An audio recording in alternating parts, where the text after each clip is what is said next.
السلام علیکم ویورز، میں ہوں شاکر سولنگی۔ ویورز، قومی اسمبلی کا ایک طرف اجلاس بھی جاری ہے اور پی ٹی آئی جو حکومت کے ساتھ مذاکرات میں بھی مصروف ہے اور حکومت کے خلاف احتجاج میں بھی مصروف ہے۔ بڑا مزیدار سین جو ہے اسمبلی میں دیکھنے میں آ رہا ہے۔ آج بھی میں اسمبلی گیا تھا، کل بھی اسمبلی گیا تھا، 2-3 دن سے مسلسل جا رہا ہوں۔ تو اسمبلی میں پی ٹی آئی کے جو احتجاج کا طریقہ ہے وہ تبدیل ہو گیا ہے۔ اب پہلے تو نعرے بازی کرتے تھے، احتجاج کرتے تھے، لیکن اب نعرے بازی انہوں نے بند کر کے شہباز شریف والا جو طریقہ کار ہے، جو شہباز شریف نے بتایا تھا احتجاج کا کہ او کر کے احتجاج کیا جاتا ہے، تو پی ٹی آئی نے او کرنا شروع کر دیا ہے۔ سارے پی ٹی آئی کے ممبران کورس کے انداز میں او کر کے احتجاج کر رہے ہوتے ہیں جب حکومتی ممبران تقاریر کر رہے ہوتے ہیں۔ خواجہ آصف نے ان پر لعن طعن بھی کی ہے، عطا تارڑ نے بھی کی ہے۔ ان کے دھواں دھار جو تقاریر ہیں پی ٹی آئی کے خلاف کہ بھائی یہ کوئی طریقہ نہیں ہے، اور اس او کے احتجاج پہ ان کو لعن طعن تو اپنی پارٹی کے لوگوں نے بھی کی ہے۔ شیر افضل مروت نے کہا ہے کہ بھائی یہ او والا احتجاج مجھے پسند نہیں ہے، کیونکہ یہ او کی آوازیں جو ہیں یہ گیدڑ کرتے ہیں، اور واقعی گیدڑ ہی کر رہے ہوتے ہیں۔ تو پی ٹی آئی کو یہ عجیب طنز تو کر رہے ہیں شہباز شریف کے اوپر کہ شہباز شریف کے خلاف یہ احتجاج ہے، حکومت کے خلاف احتجاج ہے، یہ طنز کر رہے ہیں وزیر اعظم پر، لیکن وہ اپنے ہی پارٹی کے لوگ کہہ رہے ہیں کہ بھائی گیدڑ لگ رہے ہو۔ یہ او کی آوازیں، گیدڑوں کی آوازیں جو ہیں یہ پارلیمان میں زیب نہیں دیتی، اور واقعی عجیب لگ رہے ہوتے ہیں۔ جب سارے او کر رہے ہوتے ہیں تو جانور ہی یاد آ رہے ہوتے ہیں، انسان اس طرح نہیں کرتے۔ تو پی ٹی آئی نے اب جانوروں والا احتجاج شروع کر دیا ہے شہباز شریف پر طنز کے چکر میں، اور پھر مذاکرات کے لیے بھی منت سماجت کر رہی ہیں۔ خواجہ آصف نے ان کو کہا کہ بھائی یہ طریقہ نہیں ہوتا کہ آپ ایک طرف مذاکرات کر رہے ہیں اور دوسری طرف آپ ماحول خراب کر رہی ہیں۔ آپ پارلیمان میں بیٹھے ہیں، پارلیمنٹیرین ہیں، منتخب نمائندے ہیں، کم از کم آپ یا تو احتجاج کریں، مذاکرات چھوڑ دیں، جائیں احتجاج میں، یا مذاکرات کر رہی ہیں تو احتجاج تو نہ کریں، احتجاج میں رکاوٹ ڈال رہی ہیں، اپنا مذاکرات میں رکاوٹ ڈال رہی ہیں احتجاج کر کے۔ یہ خواجہ آصف نے ان کو باور کرایا ہے، آج بھی، کل بھی، اور پرسوں بھی خواجہ آصف نے تقریر کی تھی۔ انہوں نے کہا کہ بھائی اس طرح نہیں ہوتا، اور پھر پلے کارڈ لے کے آتے ہیں، گولی کیوں چلائی، اور 804 نمبر قیدی کو رہا کیا جائے، عمران خان کو، بانی چیئرمین پی ٹی آئی کو رہا کیا جائے، اس طرح کے پلے کارڈ۔ چلو پلے کارڈ تو پارلیمان میں یہ روایات رہی ہیں، ماضی میں بھی احتجاج ہوتا ہے، پرامن احتجاج ہوتا ہے، لیکن لڑائی جھگڑا اب انہوں نے ختم کیا ہے، کیونکہ یہ پھنسے ہوئے ہیں۔ عمران خان جیل میں ہیں اور عمران خان نے مذاکرات شروع کرائے ہیں، عمران خان کے حکم پر یہ مذاکرات ہو رہے ہیں۔ تو فی الحال لڑائی جھگڑا جو ہاتھا پائی والا سین ہوتا تھا پی ٹی آئی کا، وہ کم از کم ختم ہو گیا ہے۔ اب پی ٹی آئی ہاتھا پائی نہیں کر رہی، کیونکہ 26 نومبر کو بھی ان کو جو مار پڑی تو وہ بھی ان کے سامنے ہے۔ اس سے پہلے اکتوبر میں جو آئے تھے، تو اکتوبر میں بھی جس طرح علی امین گنڈا پر بھاگ کر نکلے تھے، کارکنوں کو تنہا چھوڑ کر، بے یار و مددگار چھوڑ کر، اور اس کے علاوہ 9 مئی کی وجہ سے جو ان کو مار پڑی ہے، تو اس کے بعد انہوں نے ہاتھا پائی ختم کر دی ہے۔ اب احتجاج، ہاں کاپیاں بھی پھاڑی جاتی ہیں، اور کل بھی کاپیاں پھاڑی تھیں، پرسوں بھی ایجنڈے کی کاپیاں جو ہوتی ہیں یا وقفہ سوال کے جو کتابچے ہوتے ہیں وہ پھاڑ کر احتجاج کیا جاتا ہے، اور ماضی میں بھی اس طرح ہوتا رہا ہے، لیکن اب او کی آوازیں شروع کر دی ہیں۔ تو خواجہ آصف نے کہا کہ بھائی یہ او کرنا بند کر دو اور اپنا مذاکرات پہ توجہ دو، کیونکہ مذاکرات میں ابھی تقریباً 2 جنوری کو ہوئے تھے، اور کل نہیں پرسوں مذاکرات ہونے ہیں، یا کل ہونے ہیں، غالباً 16 کو ہونے ہیں۔ تو 16 کو یعنی 14 دن کا انہوں نے خود بریک لگائی۔ انہوں نے کہا کہ جی بانی چیئرمین پی ٹی آئی سے ملاقات کرائی جائے ہماری، اس کے بعد ہم تیسری نشست کریں گے اور کمیٹی کے جو ممبران ہیں ان کی ملاقات کرائی جائے۔ کمیٹی ممبران کی اسپیکر قومی اسمبلی سردار ایاز صادق نے فیسلیٹیٹ کیا، حکومت کو کہا کہ ان کی ملاقات کرائیں تاکہ یہ چارٹر آف ڈیمانڈ پر بات کر سکیں، عمران خان سے مشاورت کر سکیں۔ پہلے انہوں نے کہا تھا کہ 2 مطالبات ہیں ہمارے، کہ 26 نومبر کی جو سانحہ تھا یا جو واقعہ ہوا اس کی تحقیقات کے لیے عدالتی کمیشن قائم کیا جائے، اور 9 مئی پر بھی عدالتی کمیشن قائم کیا جائے۔ اب عدالتی کمیشن اب کیا قائم کرنا ہے جب سزائیں آ چکی ہیں، ان کو ثابت ہو چکا ہے، ان کی ویڈیوز موجود ہیں، وہ پی ٹی آئی کے، اب عمران خان کے بھانجے ہیں حسان نیازی، ان کو بھی سزا آئی ہے۔ تو حسان نیازی کس پارٹی کے ہیں؟ کوئی پیپلز پارٹی کے ہیں، نون لیگ کے ہیں؟ بھائی ان کی ویڈیوز موجود ہیں۔ 5000 لوگوں میں سے 105 لوگوں کو سلیکٹ کیا گیا، نشاندہی کی گئی، جو پکڑے گئے تھے 5000 لوگ 9 مئی کے سانحے میں، تو ان میں سے 105 لوگوں کو فوجی عدالتوں میں ٹرائل کے لیے بھیجا گیا، باقی لوگوں کو فوجی عدالتوں میں نہیں بھیجا گیا، کیونکہ یہ 105 وہ لوگ تھے جو ویڈیوز میں موجود ہیں۔ کسی نے شہداء کا یادگار اٹھایا ہوا ہے، بے حرمتی کر رہا ہے، کسی نے کوئی فوجی وردی اٹھائی ہوئی ہے، پھاڑ رہا ہے، کوئی آگ لگا رہا ہے۔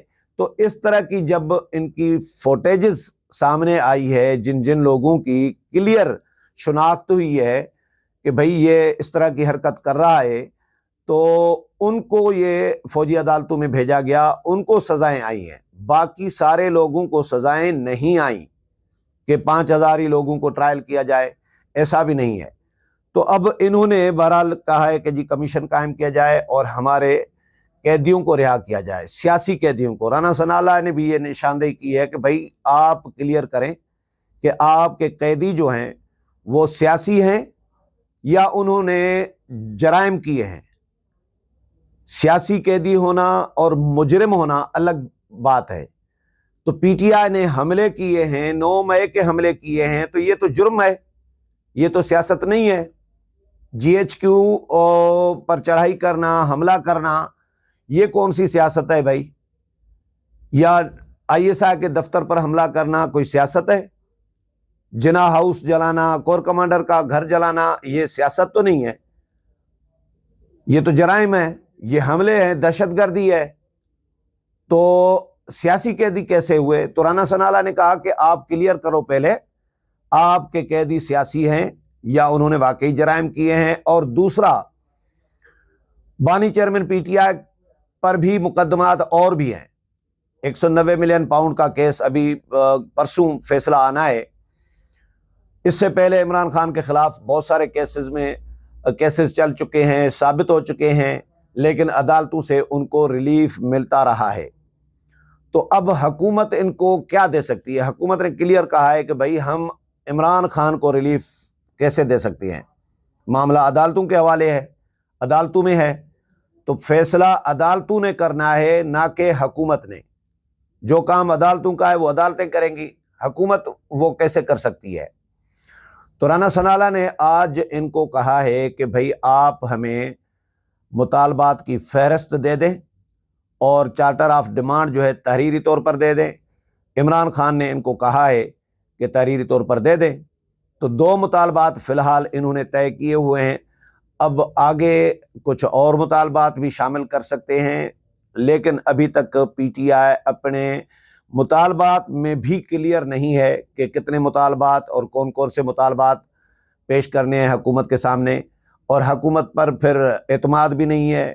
یہ بھی کہہ رہے ہیں کہ حکومت سیریس نہیں ہے، حکومت بے اختیار ہے، حکومت کے پاس کچھ دینے کے لیے نہیں ہے۔ تو پھر دینے کے لیے نہیں ہے تو آپ کیوں مذاکرات کر رہے ہیں؟ آپ نے کیوں پہلے فوج کے ساتھ کرنا چاہ رہے تھے، پھر فوج نے جب گھاس نہیں ڈالی، جب فوج نے آپ کو منہ نہیں لگایا، تو پھر آپ نے کہا کہ جی ہم اب سیاسی جماعتوں کے ساتھ مذاکرات کریں گے، ہم کسی کے ساتھ بھی مذاکرات کرنے کے لیے تیار ہیں۔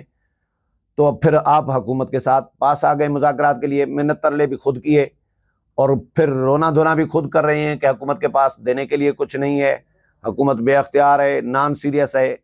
حکومت بالکل سیریس مذاکرات کر رہی ہے. رانا ثناء اللہ جتنی سنجیدہ گفتگو وہ کر رہے ہیں آج کل, اور وہ خود کہہ رہے ہیں کہ بھائی مذاکرات ہی مسئلے کا حل ہے, ہر مسئلے کا حل مذاکرات میں ہے, تو مذاکرات ہونے چاہیے, کوئی راستہ اس میں سے نکل بھی سکتا ہے. لیکن پی ٹی آئی اس میں سارے جو سین چل رہا ہے مذاکرات کا, اس میں پی ٹی آئی خود ہمیں نان سیریس نظر آ رہی ہے.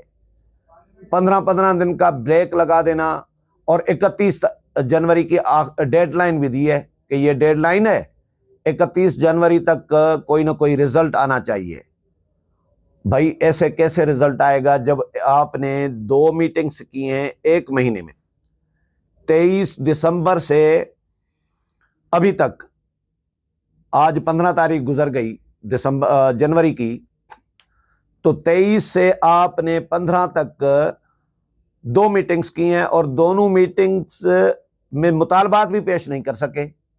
جب 2 میٹنگوں میں آپ مطالبات نہیں پیش کر سکے تو پھر 15 دن کا بریک بھی لگا دیتے ہیں خود ہی, تو پھر آپ کیسے کہہ سکتے ہیں کہ آپ سیریس ہیں اور حکومت نان سیریس ہے؟ حکومت تو پہلے دن سے آپ کو کہہ رہی ہے کہ بھائی مطالبات دو, چارٹر آف ڈیمانڈ دو, تاکہ ہم آگے بڑھ سکیں, اس پر بات کر سکیں. لیکن آپ چارٹر آف ڈیمانڈ ابھی تک نہیں دے پائے, تو اس میں naan seriousness P T I کی ہے. اب کل اسپیکر کے پاس مذاکرات ہونے ہیں پی ٹی آئی اور حکومت کے درمیان, تو آج پھر پارلیمنٹ میں دیکھتے ہیں اس مذاکرات میں سے تیسری میٹنگز میں سے کیا نکلتا ہے.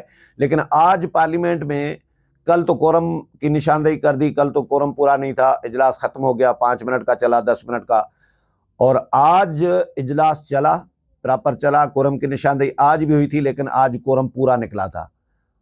لیکن آج یہ ہوا کہ پی ٹی آئی اپنا احتجاج بھی کیا اور خود باتیں بھی کی, وہی جھوٹ پہ جھوٹ بولے جا رہے تھے.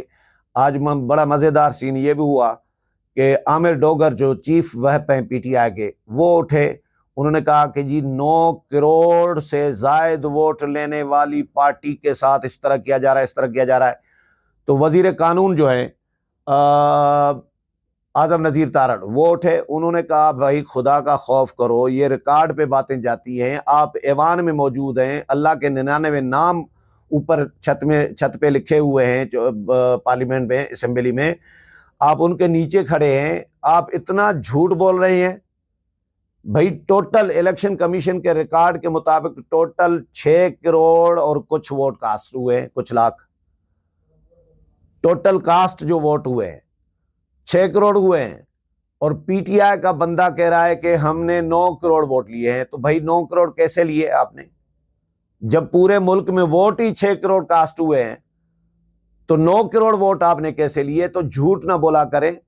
اس طرح 2 اور باتیں بھی کی, وہ بھی جھوٹ تھی. تو پی ٹی آئی کو یہ جھوٹ بولنے کی عادت ہوتی ہے, پروپیگنڈا جھوٹی کر رہے ہوتے ہیں. پتہ نہیں یہ سوشل میڈیا اپنا دیکھ کر اور آ کے تقریریں کرتے ہیں, ان کو اسمبلی میں آ کے وہی جھوٹ بول رہے ہوتے ہیں جو سوشل میڈیا پہ پڑھ کے آتے ہیں. الیکشن کمیشن سے جو ریکارڈ ہے وہ ان کو پتہ ہوتا نہیں ہے. تو آج بہرحال انہوں نے اپنا تقاریر میں حصہ ضرور لیا ہے پی ٹی آئی نے. تو کل دیکھتے ہیں کہ جو مذاکرات ہونے جا رہے ہیں اس مذاکرات میں سے کیا نکلتا ہے. امید ہے پروگرام پسند آیا ہوگا, اگلے پروگرام میں پھر ملاقات ہوگی, تب تک اجازت چاہتا ہوں, اللہ حافظ.